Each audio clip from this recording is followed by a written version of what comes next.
Бажаю здоров'я, шановні українці, українки. I wish you health, fellow Ukrainians.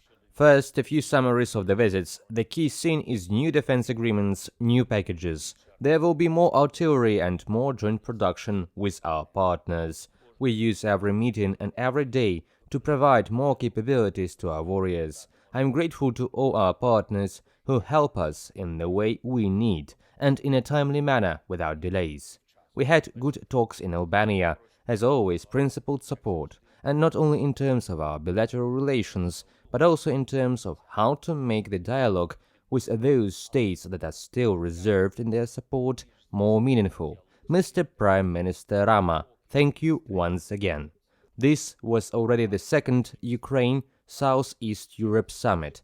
We had good meetings with representatives of Croatia, Montenegro, North Macedonia, Moldova, Bosnia and Herzegovina, and Serbia. I shouldn't disclose all the details now, but I can say that we managed to achieve exactly what we expected. In addition, all the participants of the summit, all the countries of the Southeastern Europe, will take part in the Global Peace Summit, the first summit on the peace formula at the level of leaders. It is planned to be held in Switzerland, and we already see opportunities for broad representation of countries from around the world.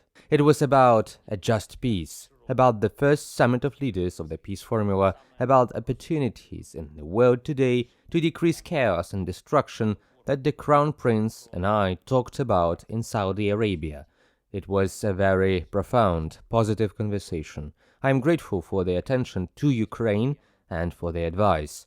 We need to ensure the widest possible participation of the global community in addressing global issues. The restoration of the full force of international law and the prevention of aggression is exactly that kind of issue. We also talked about joint economic and technological projects with Saudi Arabia. We appreciate such cooperation, and it is important that our teams implement project agreements as quickly as possible. Both of our countries will benefit from this.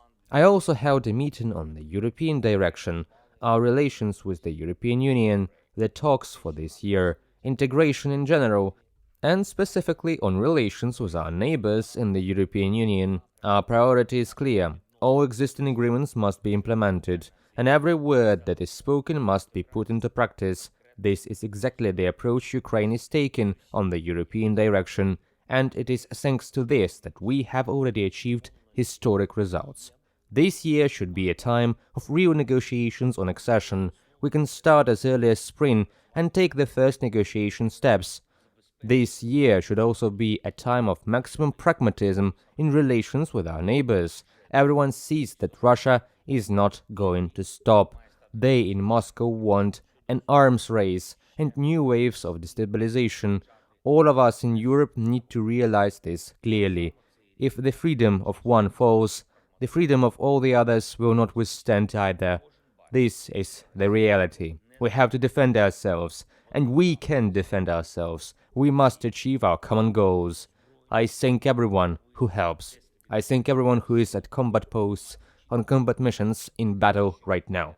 Krasnohorivka, Novomykhailivka, Kupiansk, Bakhmut sector, Avdiivka sector, and the southern directions.